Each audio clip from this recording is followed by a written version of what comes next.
केंद्रीय मंत्री किशन रेड्डी ने आरोप लगाया है कि तेलंगाना में हिंसा को बढ़ावा देने के लिए कुछ साजिशें रची जा रही है। इससे पहले सीएम केसीआर ने भी जवानों के प्रति अभद्र भाषा बोली थी। जो लोग सेना में शामिल होना चाहते हैं वे सरकारी संपत्ति की तोड़फोड़ करने के लिए अभिशप्त है। उन्होंने सिकंदराबाद के छावनी क्लासिक गार्डन में भाजपा कार्यकर्ताओं की एक बैठक में ये टिप्पणी की। उन्होंने कहा कि अग्निपथ योजना महत्वपूर्ण है क्योंकि इसी तरह की योजनाएं कई देशों में लागू की जा रही है। उन्होंने कहा कि यह दुर्भाग्यपूर्ण है कि केंद्रीय संपत्ति को इस तरह जलाया जा रहा है। पूर्व में ऐसी कोई घटना सामने नहीं आई है। उन्होंने कहा है कि उनमें से कुछ को साजिश के तहत गुमराह किया गया था, अन्यथा बातचीत के जरिए इस मुद्दे को सुलझा लिया जाता है। సింగపూర్ కావచ్చు, గ్రీస్ కావచ్చు, టర్కీ కావచ్చు, ఈ రకంగా 20 దేశాలలో కంపల్సరీ సైన్యంలో చేసేటువంటి మరి చట్టాలు అక్కడ ఉన్నాయి. కానీ మన దేశంలో కంపల్సరీ చట్టం చేయలేదు. మనం స్వచ్ఛందంగా ఎవరైనా సరే నీ సైన్యంలో చేరి 4 సంవత్సరాల పాటు 3.5 సంవత్సరాల పాటు దేశం కోసం సేవ చేయాలనుకుంటున్నాను అనేటి ఎవరైతే భావిస్తారో వాళ్లకు మాత్రమే ఇది చేరొచ్చు తప్ప ఈ దేశంలోని యువత కంపల్సరీగా చేయాలని చట్టం చేయదు. సైన్యంలో ఇక సైన్యమే ఉండదు, మొత్తం అగ్నివీరులే ఉంటారు అనే విధంగా పరిచయం చేస్తాను. మనకు తెలుసు గతంలో కూడా ఎన్సీసీ ఉండేది. केंद्रीय मंत्री भूपेंद्र यादव ने कहा है कि वह एक पार्टी के साथ देश का नेतृत्व नहीं करना चाहते हैं। उन्होंने कहा कि अन्य पार्टियों को भी ऐसा ही सोचने की जरूरत है। केंद्रीय मंत्री भूपेंद्र यादव प्रदेश भाजपा अध्यक्ष बंडी संजय और जेपी नारायण ने भाजपा के राष्ट्रीय सचिव सत्य कुमार द्वारा लिखित पुस्तक सत्य कलाम का अनावरण किया। इस मौके पर बंडी संजय ने कहा कि मोदी सरकार देश से गरीबी मिटाने के लिए काम कर रही है। उन्होंने कहा कि केंद्र उज्ज्वला योजना, गांवों को बिजली, किसानों के लिए समन फंड और कोरोना टीकाकरण जैसे विभिन्न कार्यक्रम चलाकर गरीबों के विकास के लिए काम कर रहे हैं। చాలా మంది వేడి చేస్తున్నారు. వారి యొక్క ఆర్టికల్ చూసిన తర్వాత సత్యకాలం కోసం వేడి చేసే పరిస్థితి వచ్చిందంటే అంత మంచి సబ్జెక్ట్తోని అంత మంచి విషయాలను సత్యకాలం యొక్క ఆర్టికల్స్ ద్వారా మనకు వివరించే ప్రయత్నం చేస్తున్నట్టే నిజంగా సత్యకుమార్ గారికి ఈ సందర్భంగా భారతీయ జనతా పార్టీ రాష్ట్ర అధ్యక్షుడు, ఎందుకంటే ఎక్కువ పార్టీకి సంబంధించి దేశానికి సంబంధించి ఆర్టికల్ రాస్తుంది కాబట్టి తెలుగు రాష్ట్రాల ప్రజలు తప్పకుండా చూడాల్సిన అవసరం ఉంది, చదవాల్సిన అవసరం ఉంది. ఎవరైతే అప్పుడప్పుడు మిస్ అయ్యారో ఈ బుక్స్ ద్వారా చదివే అవకాశం వచ్చింది, అందరూ చూడాల్సింది. అందుకే సత్య గారికి హృదయపూర్వక ధన్యవాదాలు తెలియజేస్తూ దానిలో మొదటి చాప్టరే బాగుంది. 1975లో జూన్ 25 ఎమర్జెన్సీ డే ఇందిరాగాంధీ గారు ఏ విధంగా ఎమర్జెన్సీ డే వివరించారో, ఏ విధంగా దేశం మొత్తం అల్లకొల్ల మీద ఏ విధంగా విధ్వంసాలు సృష్టించారో ఆ కాలం చూసిన తర్వాత స్టార్టింగ్ ఎక్కడి నుంచి. దాని తర్వాత నాకు బాగా నచ్చింది ఏంటంటే 8వ నిజాం ఆఖరి పాలన. మీకు తెలిసి ఎవరు 8వ నిజాం? लोक सत्ता के संस्थापक जयप्रकाश नारायण का कहना है कि कुछ भी कहने की तुलना में लिखना अधिक कठिन है। आपकी पार्टी पर सरकार कहती है कि जनता है। जेपी का कहना है कि सत्य कलाम की किताब कमाल की है। इस कार्यक्रम में भाजपा विवेक वेंकट स्वामी और वरिष्ठ पत्रकार रामचंद्र मूर्ति ने भाग लिया।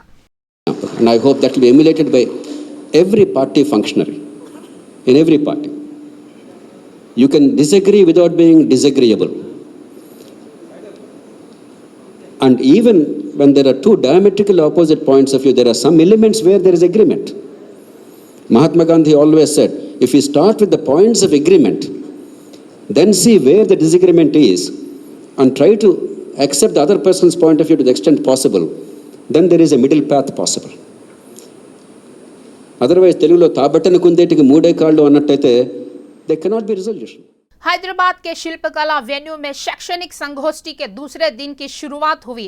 मूर्ति कला मंच पर राष्ट्रीय शिक्षा नीति पर जागरूकता संगोष्ठी आयोजित करते हुए राज्यपाल ने भाग लिया। इस कार्यक्रम में शिक्षाविदों और उद्यमियों ने भाग लिया। इस अवसर पर राज्यपाल तमिली साई ने कहा कि उन्हें शिक्षा संगोष्ठी का आयोजन करने में प्रसन्नता हो रही है। राज्यपाल ने छात्रों के लिए उपयोगी होने के लिए कार्यक्रम की सराहना की। तमिलिसाई का मत है कि विद्वानों द्वारा की गई चर्चा छात्रों के लिए बहुत उपयोगी है। तमिलिसाई ने कहा है कि नई शिक्षा व्यवस्था से बेहतर परिणाम आएंगे। Really, I am very happy to know that 2 days conference, and today also morning I saw the newspaper Hans India where most of the salient points were highlighted in the morning edition. And I always appreciate Hans India. Is one of the paper which I read with much interest in the morning, because it is a paper for not only the educational people, educational institutions. It is a paper for women, it is a paper for youngsters, it's a paper for children, and it's a paper for politicians, and it is paper for critics, and it's paper for national people with national interest, it's a paper for people with regional interest, and it is a complete paper. So I always laud the paper, and today also some of the, even though I am a doctor, I always feel the nutritional tips and the health tips which are given in the विधायक जग्गा रेड्डी भाजपा नेता बंडी संजय से नाराज है। Secunderabad railway station पर गोलीबारी के लिए कौन जिम्मेदार था, पूछा गया। उन्होंने कहा कि भाजपा नेताओं में अगर दम है तो पुलिस फायरिंग में मारे गए राकेश का घर जाकर उसके माता पिता की मुर्जापुरसी करे। उन्होंने गांधी भवन में आयोजित सत्याग्रह दीक्षा में भाग लिया और केंद्र की आलोचना की। उन्होंने कहा कि जब तक अग्निपथ रद्द नहीं किया जाता तब तक भाजपा नेताओं को रोका जाएगा। जग्गा रेड्डी ने सवाल किया है कि राकेश के शव पर टीआरएस का झंडा क्यों ओढ़ा गया। बीजेपी सरकार ने जहां अग्निपथ रद्द करने की हिम्मत की, वहीं टीआरएस अंतिम संस्कार का राजनीतिकरण कर रही है। తెలంగాణలో అంటే హైదరాబాద్లో సికింద్రాబాద్ రైల్వే స్టేషన్ కాదు, ఉత్తరప్రదేశ్ బీజేపీ ప్రభుత్వం ఉన్న ఉత్తరప్రదేశ్ రైల్వే స్టేషన్ నుంచి మొదలైంది ఇది అగ్నిపథ్ ఉద్యోగ ఆర్మీ ఉద్యోగాల జంగ్ ఇది ఉత్తరప్రదేశ్ బీజేపీ యోగి ప్రధానమంత్రి మోడీ వీళ్ళు నిర్లక్ష్యం వల్లనే, వీళ్ళ ప్రకటన వల్లనే ఏ రామాలయం అయితే, ఏ రామ మందిర్ అయితే ఏ ఉత్తరప్రదేశ్ లో ఉందో అక్కడి నుంచి యువలోకానికి యువకులను ఫైరింగ్ చేసి నాశనం, వాళ్ళ జీవితాన్ని నాశనం చేస్తూ అక్కడి నుంచి స్టార్ట్ అయ్యి తర్వాత బిహార్ వచ్చింది। एमआईएम सांसद असदुद्दीन ओवैसी केंद्र में सत्तारूढ़ी बीजेपी से नाराज है। प्रधानमंत्री मोदी के गलत फैसले को लेकर युवा सड़कों पर उतर रहे और अग्निपथ का विरोध कर रहे हैं। अब कितने प्रदर्शनकारियों के घर बुलडोजर से तोड़े जा रहे हैं। ओवैसी ने योजना पर युवाओं को आग का गोला बताकर तबाह करने का आरोप लगाया है। मंत्री और मैं मुख्यमंत्री उत्तर प्रदेश से पूछना चाह रहा हूं, ये जो कल गड़बड़ हुई भारत में, जगह जगह नौजवान जो मोदी के गलत फैसले के खिलाफ एहतजाज किए, मोदी के गलत फैसले की वजह से वो रोड पर निकले, मोदी की गलत फैसले की वजह से उन्होंने नौजवानों की नौजवानी को बर्बाद करने का एक रास्ता निकाला, उनको खत्म करने का एक रास्ता निकाला। नौजवान निकल गया रोड पर। क्या कितों के बुलडोजर से घर तोड़ेंगे आप? हम नहीं चाहते कि आप किसी का भी घर तोड़ो, आपको घर तोड़ने का अख्तियार है ही नहीं। मगर मैं ये पूछना चाह रहा हूं वाराणसी के कमिश्नर ऑफ पुलिस से, जब उन्होंने मीडिया के सामने आकर कहा हमारे बच्चे हम समझा लेंगे, तो फिर आप वो बच्चे जो मुसलमान थे आपके बच्चे नहीं है सीपी साहब। सिकंदराबाद रेलवे एसपी अनुराधा ने सिकंदराबाद रेलवे स्टेशन पर अग्निपथ के खिलाफ हुई तोड़फोड़ और पुलिस फायरिंग का खुलासा किया है। यह पता चला कि रेलवे स्टेशन पर हमला उन कोचिंग सेंटरों के प्रबंधकों की सलाह पर किया गया था जहां सेना ने उम्मीदवारों को प्रशिक्षित किया था। प्रदर्शनकारियों ने इस महीने की 16 तारीख को सूचनाओं के आदान प्रदान के लिए व्हाट्सएप ऐप ग्रुप बनाए। अग्निपथ का विरोध करते हुए उन्होंने कहा कि इस महीने की 17 तारीख को सुबह 8:56 पर 1500 लोग सिकंदराबाद रेलवे स्टेशन में घुसे थे और तोड़फोड़ की थी। गेट नंबर 3 से अचानक स्टेशन पर आए प्रदर्शनकारियों ने कहा कि उन्होंने ट्रेन की बोगियां जला दी। उन्होंने कहा कि सिकंदराबाद रेलवे स्टेशन पर तोड़फोड़ की पूरी जांच चल रही है और इस मामले में अब तक 46 लोगों को गिरफ्तार किया जा चुका है। ఈ నెల 17వ తారీఖు రోజు ఉదయం 8:56 మన సికింద్రాబాద్ రైల్వే స్టేషన్ ముందు ఒక 300 మంది ఇనీషియల్గా అన్లాఫుల్ అసెంబ్లీగా ఫామ్ అయ్యి with sticks and petrol cans తోటి గేట్ నెంబర్ 3 నుంచి లోపలికి ఎంటర్ కావడం జరిగింది. చాలా సర్ప్రైజింగ్గా all of a sudden enter కావడం జరిగింది. వాళ్ళు ఎంటర్ అయిన తర్వాత మన జీఆర్పీ కానీ ఆర్పిఎఫ్ పర్సనల్ ఎవరైతే డ్యూటీలో ఉన్నారో వాళ్ళని కంట్రోల్ చేయడానికి, వాళ్ళని స్టాప్ చేయడానికి ప్రయత్నించినప్పుడు వాళ్ళని తోసుకుంటూ వాళ్ళకి దారిలో కనిపించిన CCTVs and railway display boards అవన్నీ కూడా బ్రేక్ చేసుకుంటూ ప్లాట్ఫామ్స్ మీద అంతా స్ప్రెడ్ అయిపోయి అక్కడ ఆగి ఉన్న ట్రైన్స్ మెయిన్గా east Coast express, Ajanta express and other trains, Danapur express అవన్నీ కూడా డిపార్చర్కి ప్యాసింజర్స్తో ఉండి డిపార్చర్కి రెడీగా ఉన్నాయి 9:30కి. వాటి కోచెస్ అన్నీ కూడా వాటి మీద స్టిక్స్తో కొట్టుకుంటూ डैमेज చేయడం జరిగింది. दूसरी ओर अनुराधा ने कहा है कि अगर रेलवे स्टेशन पर ईंधन डिपो और इंजन में आग लग जाती तो भारी तबाही होती। एसपी अनुराधा ने स्पष्ट किया है कि हादसे को रोकने के लिए रेलवे सुरक्षा बल ने फायरिंग की। रेलवे पुलिस ने कुल 20 राउंड फायरिंग की। उन्होंने कहा कि जांच में तेजी लाई जा रही है और बाकी के तलाशी की जा रही है। विधायक माधवराम कृष्णा राव, विधायक नवीन कुमार व शंभीपुर राजू कुक्कड़पल्ली श्री चित्ताराम मंदिर में दर्शन किया।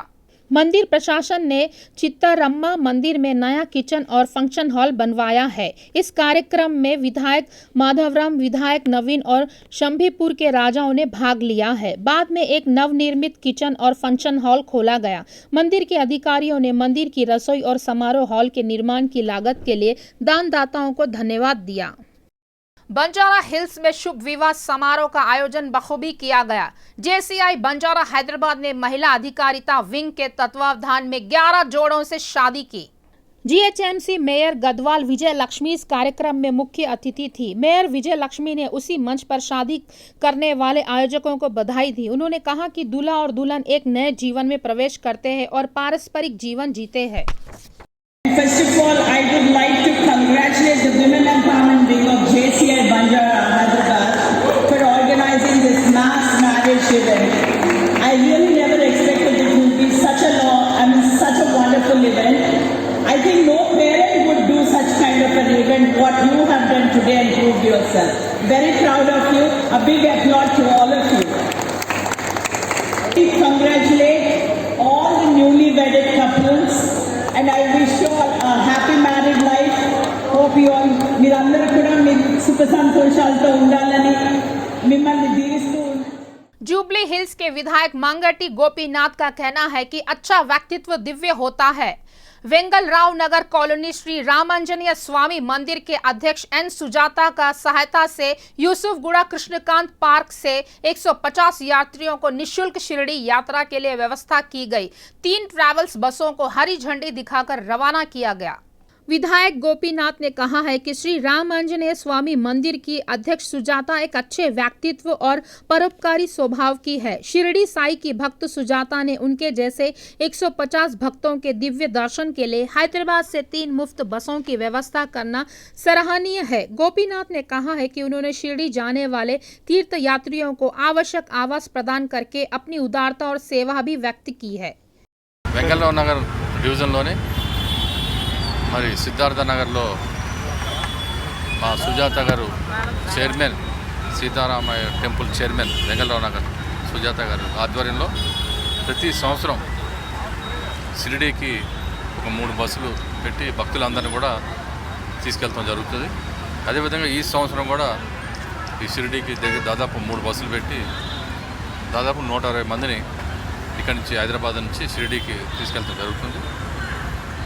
మరి భక్తులందరూ కూడా చాలా హర్షం ప్రకటించారు, చాలా సంతోషంగా ఉన్నారు.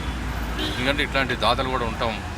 అందరిని ఫ్రీగా తీసుకురావటం అనేది లక్షలతో ఖర్చు కూడుకున్నది. ఈ లక్షల్లో కూడా వెనకాడకుండా మరి భక్తులను తీసుకెళ్లాలనే ఉద్దేశంతో మరి భక్తులందరినీ కూడా షిరిడీ తీసుకెళ్ళడం జరుగుతుంది. అన్ని సౌకర్యాలతో ఫుడ్ కానీ అకామిడేషన్ కానీ అన్నీ కూడా ఏర్పాటు చేసి మరి ఇంత పెద్ద కార్యక్రమం చేస్తున్నారంటే అది గొప్ప విషయం. योग दिवस के उपलक्ष्य में योग शिक्षक संघ के तत्वावधान में 21 जुलाई को रामंतापुर पॉलिटेक्निक कॉलेज में योग महोत्सव का आयोजन किया गया। योग महोत्सव में भाजपा पार्षद चेतना श्रीवानी और फिल्म अभिनेता सेल्वराज अतिथि थे। सिकंदराबाद परेड ग्राउंड ने 21 जुलाई योग दिवस के अवसर पर सभी को योग कार्यक्रम में भाग लेने के लिए आमंत्रित किया है। कार्यक्रम में सत्या रेड्डी, सत्यम गौड़, मेहर, कुशल, मधुमाला, मुरली, मोहन, लक्ष्मी और अन्य ने भाग लिया। నా పేరు సెల్వరాజ్, మీ అందరికీ తెలుసు యాజ్ ఇక్బాల్గా టీవీ యాక్టర్. సో ఈరోజు international yoga day 21 June 21 international yoga day. ఇది మన ఇండియాలో ప్రతి ఒక్క స్టేట్, ప్రతి ఒక్క వాళ్ళు జరుపుకుంటున్న దినం. సో అందరికీ కూడా నేను ఒకటే చెప్పదలుచుకున్నాను, యోగా అనేది ప్రతి మనిషి అనే వాళ్ళకి, ప్రతి ఒక్కరికి కూడా యోగా అనేది చాలా ఇంపార్టెంట్. ఎందుకంటే హెల్త్ ఈజ్ వెల్త్ అన్నారు.